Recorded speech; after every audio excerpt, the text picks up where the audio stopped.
मैं एक वैसे सॉफ्टवेयर इंजीनियर हूँ। मैं एक फाइवर पे टॉप रेटेड सेलर हूँ। अमेज़न पे भी काम कर रहा हूँ। उसके अलावा मैं एक सर्टिफाइड एथिकल हैकर भी हूँ। सबसे पहले मैंने प्राइवेट लेवल सीखा कि प्राइवेट लेवल होता कैसे। स्टार्ट मैंने होलसेल से किया था, उसके बाद मैं आहिस्ता आहिस्ता प्राइवेट लेवल में आना शुरू हो गया। पीपीसी कैंपेन्स को रन करने के लिए सबसे पहले ये आपकी कीवर्ड रिसर्च बहुत अच्छी होनी चाहिए। ई कॉमर्स के अंदर ना जो आईटी के बेशुमार स्किल्स हैं जो काम आ सकते हैं आपको। कंटेंट राइटिंग है, एसईओ ऑप्टिमाइज्ड कंटेंट राइटिंग वो काम आती है। अगर आपको फोटोशॉप में बहुत अच्छे हैं आपको वो काम आ जाता है। जो सबसे मुश्किल पार्ट था ना वो मुझे सोर्सिंग का लगा था। स्टार्ट में सोर्सिंग में स्टक हो रहा था मैं बार बार, और अमेज़न जी महाना से मुझे ये एज मिला, वो सोर्सिंग उन्होंने मुझे करके दे दी चीज़ों की। जो टोटल मेरे पास अर्निंग आ रही है वो तकरीबन $10,000 तक आ रही है अर्निंग।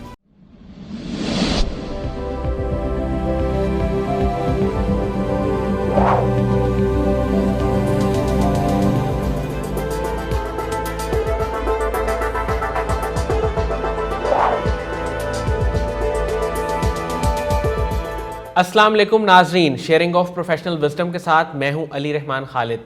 नाजरीन, आज एक बहुत ही इंटरेस्टिंग स्टोरी हम आपके सामने लेके आए हैं। ये एक ऐसे नौजवान हैं जो महाना 20 लाख रुपया कमा रहे हैं, जिसमें एक बड़ा हिस्सा ई कॉमर्स का है और इसके साथ साथ ये फायरवेयर पे भी काम कर रहे हैं और फ्रीलांसिंग कर रहे हैं।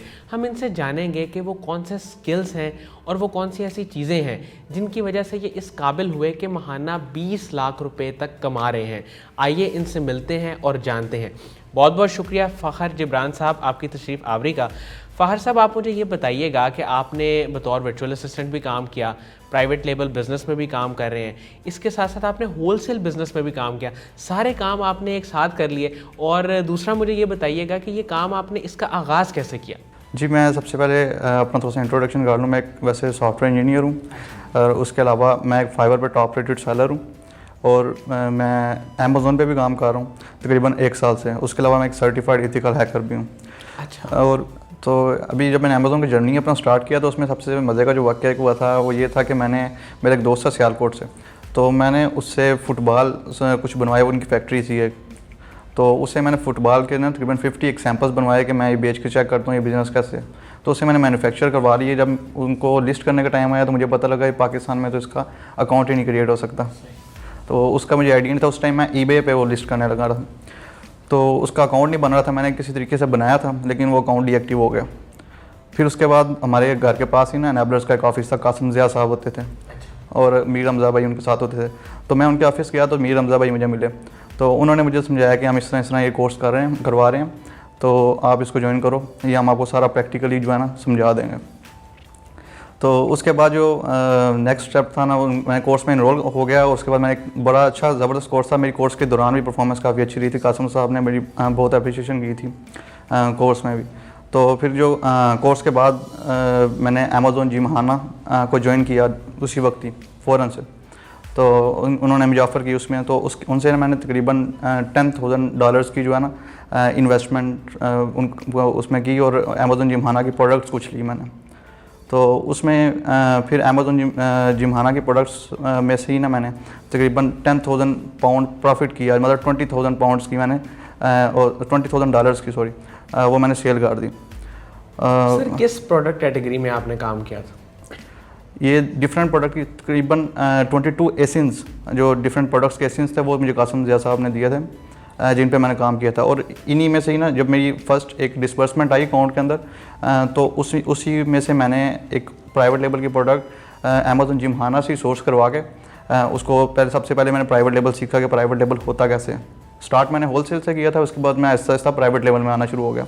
सर, पीपीसी कैंपेन्स के आप एक्सपर्ट हैं, मुझे ये बताइएगा कि पीपीसी कैंपेन्स को कामयाबी से रन करने का तरीका क्या है ताकि जो लोग ई कॉमर्स में अभी हैं उनको कोई फ़ायदा हो जाए?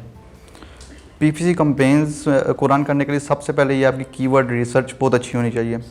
कीवर्ड रिसर्च के लिए मैं आपको एक वीडियो रिकमेंड करूँगा। एडम हीस्ट एक यूट्यूबर हैं जो अमेज़न की वीडियोस बनाते हैं, उनकी बहुत ज़बरदस्त एक उनकी कीवर्ड रिसर्च की वीडियो आप सर्च कर सकते हैं यूट्यूब। अब उनकी जो एक्सेल शीट्स के ऊपर प्रॉपर उन्होंने समझाया हुआ है फार्मूला से लगा के अपने किस तरीके से अच्छे कीवर्ड्स निकालने हैं। मतलब हम स्टेप बाय स्टेप फॉलो करके उसको कॉपी करके अच्छे कीवर्ड्स निकाल सकते हैं। फिर उसके बाद जो नेक्स्ट स्टेप है, हमने स्टार्टिंग में प्रोडक्ट के 2-3 वीक्स तक एक ऑटोमेटेड कैंपेन्स चलानी, ताकि हमें फाइवर की सजेशन और अमेज़न की सजेशंस भी उसमें मिलें कि वो किस तरीके से इस पे हमें कौन से रिकमेंड कर रहा है कीवर्ड्स वगैरह।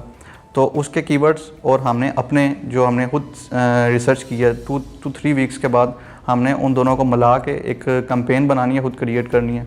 फिर उस कैंपेन को क्रिएट करने के बाद उनको डेली बेसिस पे हमने चेक करना है कि उसमें आया कि सेल हो रही है उन कीवर्ड्स पे, या कोई बजट ज़्यादा तो नहीं हमारा लग रहा, जितनी सेल हो रही है हमने उसको कंपैरिजन करना है उसका अच्छे से।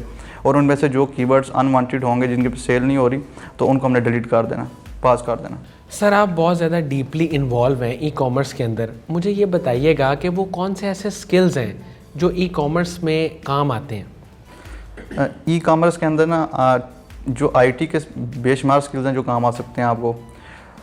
लाइक उसमें आप की ये जो कंटेंट राइटिंग है, एसईओ ऑप्टिमाइज्ड कंटेंट राइटिंग, वो काम आती है।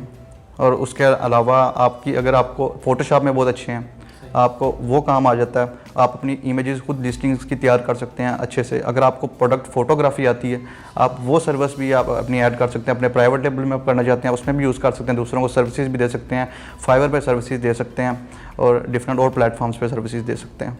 सर ई कॉमर्स में जब आप आए, 1 साल से आप डायरेक्टली एनेबलर्स के साथ भी मुंसलिक हैं, ई कॉमर्स में काम करें, सबसे मुश्किल चीज़ आपको क्या लगी जहाँ पे आप स्टक हुए? अच्छा, जो सबसे मुश्किल पार्ट था ना वो मुझे सोर्सिंग का लगा था स्टार्ट में। तो वो सोर्सिंग में स्टक हो रहा था मैं बार बार, और अमेज़ॉन जी महाना से मुझे ये एज मिला कि वो सोर्सिंग उन्होंने मुझे करके दे दी चीज़ों की। और उसके बाद अब मैं अपनी सोर्सिंग की तरफ भी जा रहा हूँ। अलीबाबा से मैं सोर्सिंग कर लेता हूँ, लेकिन जो हमें मार्केट से चाइना खुद फिजिकली सोर्सिंग प्राइसेस मिलती हैं वो हमें अलीबाबा नहीं दे सकता। वो हमेशा 30 to 35% ऊपर प्राइस करके चीज़ देता है। तो अभी मैं आहिस्ता आहिस्ता मार्केट में इन हो रहा हूँ। जो चाइना में मैं खुद अपनी सोर्सिंग जो है ना कर रहा हूँ डायरेक्टली, जो है ना मैन्युफैक्चरर से बजाय के अलीबाबा को अंदर इन्वॉल्व करके। सर आपकी इस वक्त टोटल मंथली अर्निंग कितनी है और हमारे जो नौजवान हैं वो किस तरह से इतनी अर्निंग कर सकते हैं? अभी जैसे मैं स्टार्ट में बताया था, मैं काफ़ी ज़्यादा सर्विसेज दे रहा हूँ। मैं कुछ मैं फ्रीलांसिंग में और भी सर्विसेज दे रहा हूँ, अमेज़ॉन पीपीसी दे रहा हूँ, और ये लिस्टिंग ऑप्टिमाइजेशन की सर्विसेज दे रहा हूँ, वीए की भी सर्विसेज सारी तकरीबन मैं फाइवर पे दे रहा हूँ। पीपीसी की मैं इसलिए बताया वो अलग गिग है। तो इसमें जो टोटल मेरे पास अर्निंग आ रही है वो तकरीबन $10,000 तक, अगर इन डॉलर्स में बात करूँ $10,000 तक आ रही है अर्निंग। ठीक है। अच्छा मुझे ये बताइएगा, ये $10,000 माशाल्लाह 20 लाख रुपया महाना बनता है, एक बड़ी रकम है। तो आप नौजवानों को क्या नसीहत करेंगे, वो कौन से स्किल्स अपने अंदर डेवलप करें ताकि वो भी इतनी अर्निंग कर सकें? और क्या एक आम बंदा थोड़े से स्किल्स को सीख के इतनी अर्निंग कर सकता है? जी, लाइक ये जो हम 1 लाख 2 लाख की बात करते हैं ना मिशन जॉब्स के अंदर, ये तो बहुत इजीली हम फ्रीलांसिंग के थ्रू ही कर सकते हैं। हम फ्रीलांसिंग में अपनी ये वीए की सर्विसेज भी दे सकते हैं, और कोई भी जिस तरह मैंने आपको बताया प्रोडक्ट हंटिंग और प्रोडक्ट पिक्चर्स वगैरह, images, content writing, different services दे देते हैं। इतनी अर्निंग जो सी मतलब एक आम पाकिस्तानी का होता है एक आइडियल, वो इजीली आप फ्रीलांसिंग के थ्रू कर सकते हैं। लेकिन उसके मॉड्यूल को अच्छे तरीके से समझ के। सजेशंस में और जो चीज़ आ रही है वो आप उन फील्ड्स में जाएं जिनमें कंपटीशन कम है।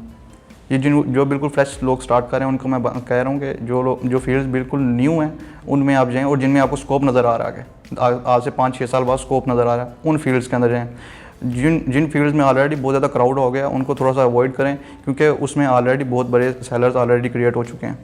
सर मैं चाहूँगा कि आप थोड़ा सा बताएं कि कोई 1 या 2 फील्ड्स जिनमें अभी स्कोप ज़्यादा है और 1 या 2 फील्ड जिसमें सैचुरेशन है, आप दोनों को थोड़ा सा बता दें। अगर मैं ओवरऑल आईटी की बात करूँ ना, तो साइबर सिक्योरिटी एक ऐसी फील्ड है जिसकी पाकिस्तान को बहुत ज़रूरत है। अपने आप हाल ही कल परसों जो वाक़या हुआ, नेशनल बैंक हैक हो गया, तो हमें वो ब्लैक हैट हैकर्स एक्चुअली करते हैं, हमें इथिकल हैकर्स की ज़रूरत है इस कंट्री को, क्योंकि अभी साइबर वार्स बहुत ज़्यादा स्टार्ट होने वाली हैं, इसी तरह के अटैक्स होते जाएंगे। इस फील्ड में बहुत ज़्यादा स्कोप है क्योंकि पाकिस्तान के पास इथिकल हैकर्स नहीं है। और दूसरा मैं आपको बताऊँगा, अगर एक और फील्ड की बात करूँ, हम जो लोग भी कोर्स करते हैं अमेज़ॉन का, वो बाकी एक प्रोडक्ट हंटिंग की गिग लगाने की कोशिश करते हैं। जो प्रोडक्ट हंटिंग बेसिकली हर बंदे ने उसकी गिग लगा दी है, जो भी एज अ बी है उसने लगाई हुई है। हमें चाहिए कि हम पीपीसी कैंपेन्स की गिग लगाएं जिसमें आपका पक्का क्लाइंट बनता है, उसने आपकी सारी ज़िंदगी आपके साथ रहना अगर आप उसको अच्छा काम करके दे रहे हैं। और उसके अलावा उसमें आपको अर्निंग भी अच्छी आती है पीपीसी कैंपेन में। जो बंदा पीपीसी कैंपेन में बहुत ज़्यादा खर्चा होता है, तो अगर वो थोड़ी बहुत आपको पे करते हुए झिझकता भी नहीं है बंदा। उसके अलावा ये जो लिस्टिंग ऑप्टिमाइजेशन की उसके बाद सेकंड नंबर पे जो अमेज़ॉन में गिग है वो आ रही है। तो प्रोडक्ट हंटिंग का मैं कहता हूँ कि थोड़ा सा अभी साइड पे रखें, ये बहुत इनिशियल लेवल की है, लोग ये प्रोवाइड करना शुरू करते हैं जिसमें क्राउड बहुत ज़्यादा है। प्रोडक्ट हंटिंग की सर्विस जो है ना वो उसमें क्राउड बहुत है, उसको अभी के लिए जो है ना थोड़ा सा पास कर दें। गिग लगाएं लाजमी, लेकिन उसको मेन अपनाना रखें। अब पीपीसी कंपेन्स की तरफ जाएँ, लिस्टिंग ऑप्टिमाइजेशन की तरफ जाएँ, जो मैंने आपको शुरू में ही ट्रिक बताया जो सा एडम हिस्ट की वीडियो को देख के भी कर सकते हैं, अनेबलर्स की कुछ वीडियोज़ देख के कर सकते हैं। अच्छा, आपने अपने यूनिवर्सिटी डेज से ही, फर्स्ट सेमेस्टर से ही आपने फ्रीलांसिंग और ई कॉमर्स का रुख कर लिया था। मुझे ये बताइएगा कि वो कौन लोग थे जिन्होंने आपका साथ दिया, फैमिली सपोर्ट थी या कोई मेंटोर थे जिन्होंने आपको गाइड किया और मोटिवेट किया कि हाँ आप ई कॉमर्स में काम करें? अच्छा, मैंने डिग्री ना मीरपुर से की है, Mirpur university of science and technology से। तो उधर काफ़ी ज़्यादा ना मीरपुर में आईटी फ्रीलांसिंग का जो है ना शुरू से रहा है। तो जैसे ही मेरा उधर एडमिशन हुआ था ना, उसके बाद ही मैंने सुनना शुरू कर दिया कि फाइवर एक चीज़ है, इसमें ऑनलाइन लोग चीज़ें बेचते हैं ये वो। तो मैंने उस पर रिसर्च स्टार्ट कर दी, फर्स्ट सेमेस्टर में जाते साथ ही पता लग गया। तो उसके बाद ही ना तकरीबन मैं थर्ड सेमेस्टर तक पहुंचा था। लेवल 2 एक लेवल 2 का मेरा अकाउंट हो गया फाइवर का। ये एक ना सेकंड लेवल का अकाउंट होता है फाइवर के ऊपर, एक इससे ऊपर एक लेवल होता है टॉप रेटेड, जो इस टाइम मैं टॉप रेटेड हूँ, जो सबसे एंड वाला लेवल होता है फाइवर के ऊपर।